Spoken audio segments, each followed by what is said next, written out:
amigos, sejam bem-vindos a mais um vídeo do História à la carte. Hoje iremos dar início a uma nova playlist. Iremos abordar aqui nessa série de vídeos como surgiram os principais movimentos totalitários, os principais movimentos, os principais governos que aderiram ao totalitarismo no início do século XX. Nós temos aqui vários países que vão acabar sendo dominados por essa vertente política que até hoje assola a história da humanidade.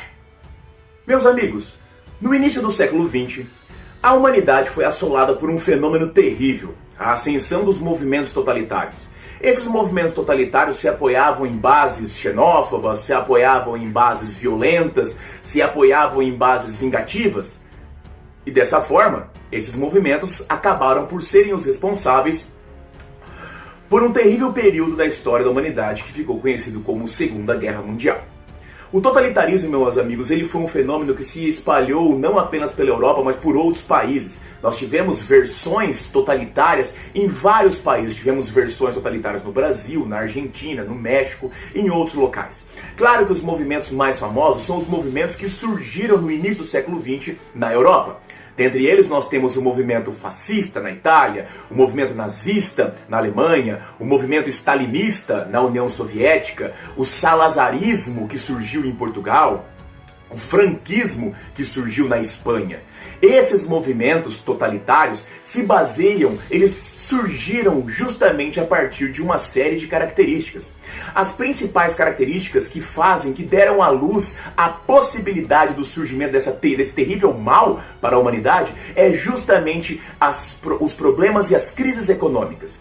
No início do século XX nós tivemos uma quantidade muito severa, muito grande de crises econômicas assolando a população, principalmente europeia. Nós tivemos claramente dois momentos muito específicos que fizeram essas crises de uma maneira mais forte. Nós temos ali o pós-Primeira Guerra Mundial.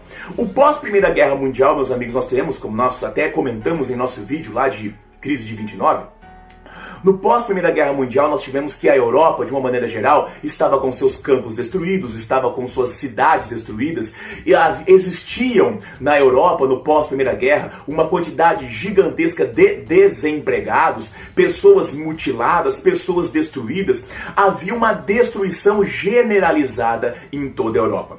Essa destruição generalizada que aconteceu em toda a Europa, fruto principalmente ali nesse momento da Primeira Guerra Mundial, acabou puxando a moralidade, acabou destruindo, desagregando as estruturas básicas da sociedade europeia. Esse problema dessa crise fez com que surgissem vertentes, fez com que elas se fortalecessem, as vertentes autoritárias, as vertentes totalitárias se fortalecessem na Europa. Por exemplo, ainda no contexto ali de 1917, nós tivemos a Revolução Russa. Como nós vimos em nosso vídeo de Revolução Russa, que a Revolução Russa é fruto de desigualdades, problemas econômicos e de uma sociedade extremamente estratificada e exploradora. Nós temos isso fazendo surgir nesse momento. Mas não apenas a Revolução Russa foi fruto ali desse contexto do final da Primeira Guerra Mundial. Nós temos ali, como veremos aprofundadamente, o próprio fascismo italiano, que também é um fruto dessa desagregação econômica surgida ali no final da Primeira Guerra Mundial. Em um outro momento onde nós temos uma crise econômica muito forte que afeta a humanidade é justamente ali nos anos de 1929 em diante. É a crise de 1929. Como nós falamos lá em nosso vídeo sobre crise de 29, a sociedade europeia até havia se recuperado ali, os anos entre 1924 e em diante, de 1924 a 1929, 30, a sociedade europeia até que havia se recuperado. Se recuperou graças aos empréstimos vultosos que foram ofertados pelos Estados Unidos. Porém, quando nós temos que a própria recuperação da crise econômica europeia, que nós vimos ali entre 24 e 30. Essa recuperação é um dos fatores da existência da falência dos Estados Unidos, quando isso acontece, nós temos então que, para se salvar, os americanos, para se recuperar, eles vão cobrar os empréstimos feitos aos europeus. Ao cobrar os empréstimos feitos aos europeus, por volta de 1932 em diante, nós vemos então que essa recuperação europeia era uma recuperação artificial. Sem os empréstimos americanos, mais uma vez nós temos uma destruição econômica surgindo ali na Europa. Mais uma vez a pobreza, mais uma vez o crescimento da pobreza generalizada. Nesses dois momentos, tanto no pós-crise, no pós-final da Primeira Guerra Mundial, quanto no pós-crise de 1929, nós tivemos um crescimento generalizado da pobreza. Aumenta-se a quantidade de pobreza, aumenta-se o número de pobres, miseráveis, mendigos, desesperados em toda a Europa. E aí, meus amigos, é nesse momento que esses desesperados, pobres, miseráveis, vão em busca de uma salvação. E, naquele momento, no início do século XX, havia uma proposta político-ideológica que oferecia a salvação justamente para esse problema da pobreza. A proposta político-ideológica que oferecia a salvação para acabar com o problema da pobreza era justamente as propostas socialistas. As propostas socialistas ofereciam o fim das desigualdades sociais. Naquele momento, grande parcela da população europeia que estava justamente desesperada, justamente sofrendo com os males dessas crises, eles se agarram nessa promessa. Eles se agarram na promessa do fim da desigualdade. E dessa maneira nós temos um crescimento muito amplo, um crescimento muito grande de partidos socialistas. Esses partidos socialistas vão crescer em grande parte dos países do mundo. Nós temos crescimento de partidos socialistas não apenas na Europa, mas também nas Américas. Muitos deles nas Américas Latinas. Nós temos dessa forma que essa oferta de acabar com a desigualdade social que é prometida pelos partidos socialistas, eles vão acabar fazendo com que o número desses partidos cresçam. Nós veremos também que esse crescimento do Partido Socialista ele vai acabar sendo um dos motores, um dos motivos do próprio surgimento do totalitarismo. Por fim, nós temos que as vertentes totalitárias também se apoiam em sentimentos de revanche. Revanche contra as humilhações sofridas, revanche contra, por exemplo, as destruições, as promessas quebradas, revanche contra a perda da Primeira Guerra Mundial, revanche contra os políticos que ofertaram mentiras, ou seja, sentimentos de revanche, de vingança, também vão acabar sendo base para esse surgimento do totalitarismo. Então perceba, para surgir o totalitarismo no começo do século XX, nós tivemos alguns fatores que são significativos. Nós temos a crise do pós-Primeira Guerra Mundial, nós temos a crise de 29, nós temos o aumento da pobreza generalizada, nós temos o desejo de vingança contra humilhações sofridas. Esses elementos são bases justamente para entendermos como foi possível o surgimento desses movimentos, desses partidos totalitários. Os partidos totalitários, eles possuem uma série de características em comum. Independente de qual seja o seu alinhamento político ou social, eles possuem as mesmas características porque utilizam-se dos mesmos métodos. Os partidos totalitários, como o nome diz, eles dominam por completo, dominam totalmente a mentalidade da população. Oferecem uma única saída e não um único entendimento e não permitem que a população possa discordar disso. Isso, meus amigos, é ser totalitário. A primeira característica de um partido totalitário é justamente a existência de um partido único. Os partidos totalitários não permitem a existência de mais partidos. Uma das primeiras coisas que quando um partido totalitário assume o comando de uma nação é justamente promover a caça e a destruição de outras vertentes políticas. Meus amigos, entendam o seguinte: classicamente, partidos políticos existem porque eles representam diferentes formas de entendimento político.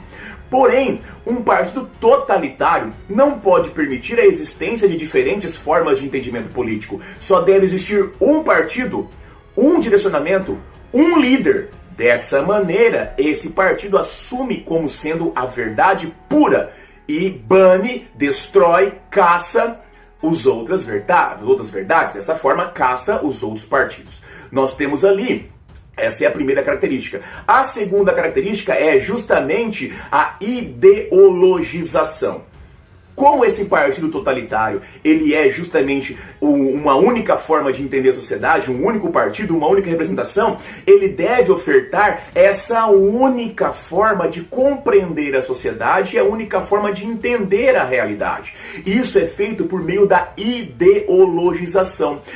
Impõe muitas vezes essa única verdade, essa única vertente de pensamento, essa única vertente de entendimento. E também caça, destrói, bane todas as outras formas de vertente de entendimento, de pensamento. Se você analisar, nós temos justamente na Alemanha nazista um grande exemplo sobre isso. São famosas as cenas de queimas de livros ideologicamente incorretos. Nós temos ali que os nazistas pregavam a destruição de toda forma de literatura da qual não fosse direcionadamente idêntica à sua própria. Nós temos ali então que vários autores, vários pensadores acabaram pagando, sobre esse tipo de situação, onde suas obras acabaram sendo queimadas e destruídas.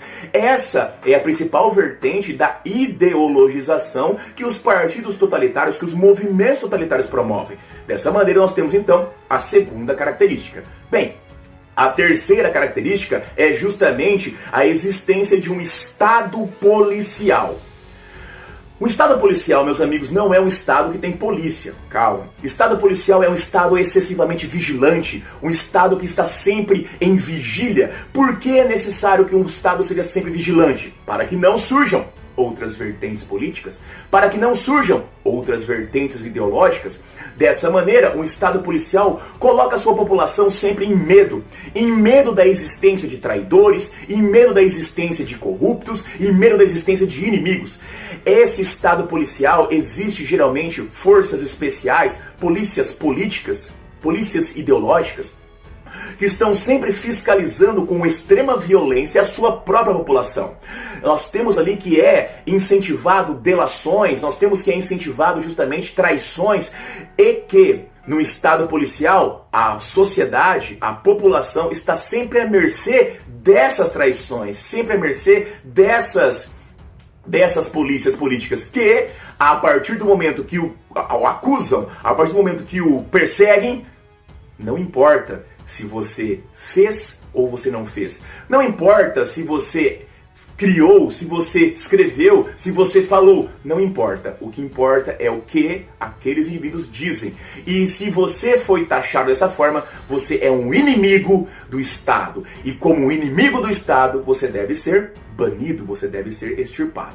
Então nós temos aqui a terceira característica, um Estado policial, um Estado de constante medo, um Estado de constante vigília na qual a sociedade está inserida. Bom, a próxima característica é justamente o militarismo. Militarismo aqui, meus amigos, é muito similar a essa questão do Estado policial. Não é a existência de forças militares, claro que não.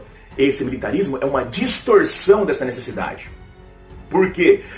Da mesma forma que o Estado policial coloca medo nas pessoas, um dos principais medos que é colocado é a existência de um inimigo externo, um possível invasor, um possível destruidor, um inimigo que está sempre em perigo. Dessa forma, é necessário que a estrutura militar de obediência, essa militarização em forma de obediência cega, em que você não pode questionar, você não pode duvidar porque você está a perigo. Essa ideia dessa distorção, essa ideia de obediência cega para a defesa, muitas vezes uma defesa inexistente, é assim que nós temos ali esse quesito da militarização, onde nós temos uma hierarquia, onde o líder único, lembra? Um partido, um líder, onde esse líder único dá as ordens, e esse líder único dá as ordens e toda a cadeia social segue, sem questionar. É essa a ideia de militarização que nós temos. Nós temos então a quarta característica.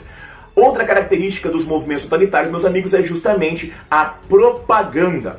A propaganda, não como propaganda que passa, por exemplo, no intervalo da televisão. Não, é propagandear, convencendo, inserindo incisivamente ideias, conceitos. Quais ideias? ideias de um inimigo externo, ideias de uma única verdade ideológica, ideias de uma única forma de entender a realidade. Essa propaganda, fazer propaganda para um convencimento e uma dominação mental. Dessa maneira, nós temos que esse conceito insere-se justamente no conceito de propaganda e de ideologização, a dominação dos meios de comunicação, a dominação dos meios de educação.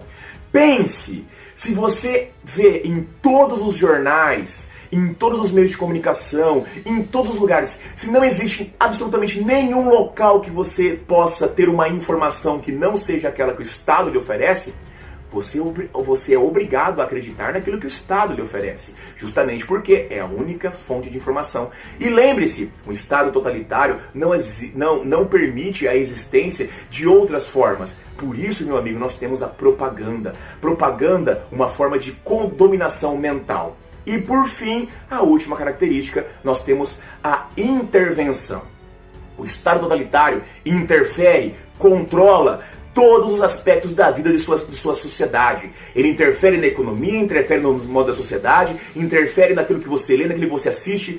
A intervenção é gigantesca. É uma intervenção controladora. Não é uma intervenção que vai só direcionar você. Ele vai te controlar. E se você tentar sair, pensar de forma diferente, ler um livro diferente, pensar de uma outra forma, falar uma outra coisa, você é um inimigo. E nós já sabemos o que acontece com os inimigos. Eles são banidos, eles são extirpados do convívio da sociedade totalitária. É isso que aconteceu no começo da década no começo dos anos do século XX. Muito bem, amigos, vamos iniciar nossos estudos já falando sobre o caso italiano. A Itália, meus amigos, permitiu que fosse dominada pelo partido fascista totalitário justamente devido ao contexto do pós-Primeira Guerra Mundial. No pós-Primeira Guerra Mundial, meus amigos, a Itália estava numa situação realmente deplorável. Como nós sabemos, a Itália, na Primeira Guerra Mundial, a Itália entrou do lado da Inglaterra, entrou do lado da França, do lado dos Estados Unidos. Mas ela possuía um acordo com a Alemanha. Então perceba, a Itália traiu a Alemanha na Primeira Guerra Mundial. Traiu a Alemanha porque foi prometido à Itália, resumidamente, que ela seria possuidora ali das várias colônias que surgiriam ali no final da Primeira Guerra. Quando a Primeira Guerra acabou, ela não teve acesso a essas colônias. Dessa forma, conhecemos a Itália como uma perdedora no campo dos vencedores. Muito bem, meus amigos, é justamente nesse contexto que a Itália estava inserida. Pobreza generalizada, desemprego, destruição, ou seja, um país completamente em frangalhos, um país completamente destruído pela guerra, um país sem possibilidades de se reerguer, um país ao quebrado. E é nesse momento que, como nós sabemos, nós já falamos, quando se aumenta a pobreza generalizada, aumenta-se a incidência de partidos socialistas. Nesse quesito, não só na Itália, mas em vários países europeus, aumentou-se a incidência dos partidos socialistas. E é justamente nesse quesito de aumento do Partido Socialista que nós temos uma situação muito interessante.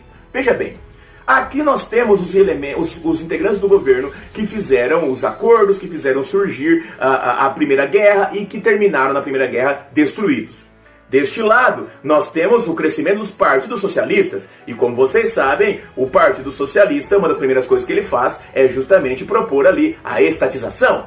Então, de um lado, nós temos um governo incompetente que acabou levando a Itália à destruição econômica. De um outro lado, nós temos os partidos socialistas que podem levar ali a desapropriação e o fim da propriedade privada. No meio dessas duas coisas está a burguesia italiana.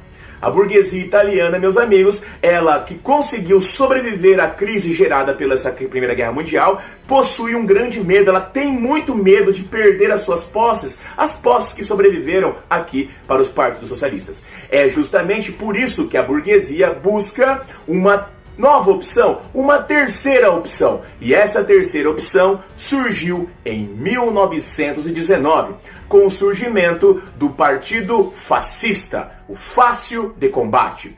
O Partido Fascista, meu amigo, ele era liderado pela figura de Benito Mussolini. Benito Mussolini, ele era, até na sua juventude, participou até de alguns partidos socialistas, mas ele desiludiu-se com o socialismo. Dessa forma, Mussolini, então, acabou por criar a sua própria forma, a sua própria maneira de alcançar o poder, que conseguiu. O Partido Fascista, meus amigos, ele possuía muitos grupos paramilitares chamados camisas negras. E é justamente nesse quesito que entra-se a burguesia. A burguesia oferece apoio ao Partido Fascista. O Partido Fascista, ao ser contrário, ao combater as ideias socialistas, ao se posicionar em confrontos físicos, meus amigos, naquele momento, quando havia um discurso, quando havia um comício do Partido Socialista, os camisas negras iam lá brigar com os caras. E quando tinha um discurso do Partido Fascista, os socialistas iam lá brigar com os caras. Eram literalmente brigas de gangues, literalmente podemos falar assim.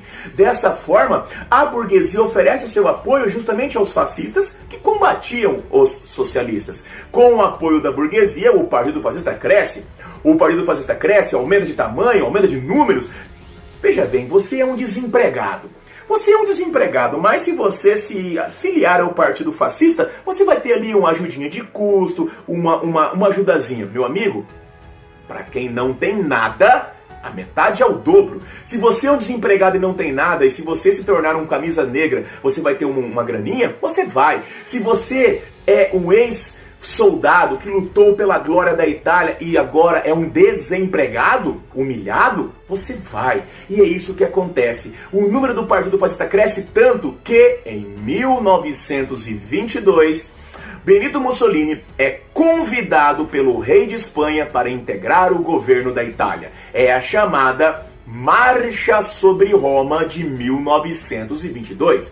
Mussolini finalmente integra as fileiras do governo italiano, mas ele precisa de mais apoio e, com esse apoio ele vai conseguir em 1924, quando acontecerá as eleições parlamentares que serão vitoriosas pelos fascistas.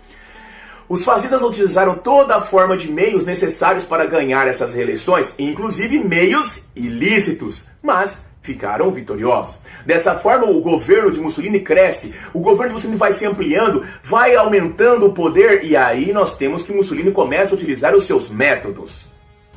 Os métodos fascistas são muito parecidos, são aqueles métodos que nós falamos anteriormente das características dos governos totalitários. Inicia-se pela perseguição aos opositores, perseguem-se os opositores que são jornalistas, ou dos políticos, ou simplesmente pessoas que não se calavam e não aceitavam o que estava sendo feito pelos fascistas. Esses opositores ou se calavam por bem, ou se calavam por mal. Nós temos aí que nessa perseguição aos opositores empreendidos por Mussolini, milhares, centenas vão desaparecer. Além das perseguições aos opositores, nós temos também ali justamente a questão que é o fechamento dos partidos políticos. Lembre-se, fecham os partidos políticos por quê? Um líder, um partido, uma realidade. É dessa forma que Mussolini vai ampliando os seus elementos. Mussolini também toma conta, domina os meios de comunicação, domina os meios de educação. Lembre-se, nós já falamos sobre isso. Isso é uma maneira de propagandear uma realidade, de propagandear uma ideologia, uma forma única de pensar. A dominação que vai envolvendo todas as partes da vida do italiano. E por fim, nós temos ali a questão do ufanismo exacerbado. Mussolini era realmente magistral discursando, e quando ele discursava, ele evocava a alma e a glória do Império Romano. Em seus discursos ele dizia: somos o povo romano, fomos dominadores, nós já conquistamos, nós já fomos os melhores e agora estamos humilhados. Estamos humilhados justamente pelos traidores que nos traíram, Inglaterra e França, e dessa forma precisamos tomar conta. Veja bem, esse ufanismo exacerbado, distorcido, é usado por Mussolini para algumas coisas. Primeiro, colocar uma pseudo-glória nessa população que estava alquebrada e humilhada. Colocar um medo de um invasor externo, os traidores, Inglaterra, França. E dessa forma, ao criar essas situações de ser necessário uma unificação, porque a Itália está em constante perigo, Mussolini começa a colocar em prática as ideias chamadas corporativismo. O corporativismo, uma unificação onde todos funcionam como um corpo, né? Onde um corpo humano, que todos os órgãos têm a sua função e funcionam todo mundo junto bem. É assim que funcionaria a sociedade italiana. Cada grupo deveria exercer a sua função pré-determinada, aceitar a sua função e praticá-la, realizá-la pela glória desse povo romano. Somente ao você aceitar a sua parte neste corpo, que este corpo, a Itália, vai crescer e se desenvolver. Esse quesito do corporativismo acaba se contrapondo às ideias do socialismo, às ideias socialistas de luta de classes. No corporativismo, a união, não há classes diferentes, não há classes conflitantes, há grupos diferentes que devem exercer as suas funções para que dessa forma, exercendo suas funções, eles cresçam e se desenvolvam como um corpo único. Esse corporativismo toma conta de tudo na Itália. E ele vai consolidar o seu poder definitivamente em 1929. Em 1929, meus amigos, é assinado o Tratado de Latrão. O que é o Tratado de Latrão? Muito bem. A Itália, desde 1870, estava em crise com a Igreja. Por quê? Porque, meus amigos, quando a Itália unificada surgiu em 1870, esse país unificado se apossou, se apropriou de terras da Igreja. A Igreja, então, não reconhecia a existência do país unificado Itália. Esse problema vai ser solucionado agora. Benito Mussolini assina o Tratado de Latrão com o Papado. No Tratado de Latrão, Mussolini reconhece a independência total e completa do Vaticano. E, dessa forma, o Vaticano reconhece a independência do país Itália. Você pode estar se perguntando o que isso significa. Significa que essa imagem que vocês estão vendo agora é utilizada por Mussolini como meio de propaganda para provar que o governo fascista, o governo de Benito Mussolini, o governo do Duce, o líder máximo que agora ele vai se transformar, o governo do Duce é o governo escolhido por Deus.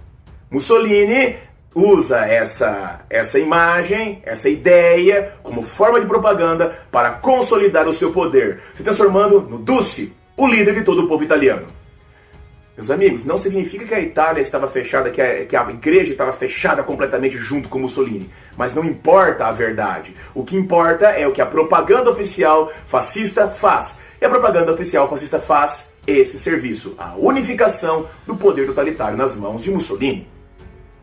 Meus amigos, finalizamos então o nosso primeiro vídeo de nossa série sobre o totalitarismo. Vimos quais foram as conjunturas que permitiram que o totalitarismo surgisse na Europa. Também analisamos quais são as características que esse movimento, que essa vertente política possui. Além de que, vimos como se deu a subida ao poder do primeiro movimento totalitário, o fascismo italiano. No entanto, nós veremos que não é o único movimento totalitário que assolou a Europa no início do século XX. Meus queridos, se esse vídeo te ajudou, se esse vídeo trouxe informações importantes para você, não se esqueça, assine o canal, compartilhe os vídeos, ative o sininho para ajudar o História à la Carte a virar um canal que pode ajudar não apenas você, mas muito mais pessoas por aí. Um grande abraço, meus amigos, vida longa e próspera e até mais!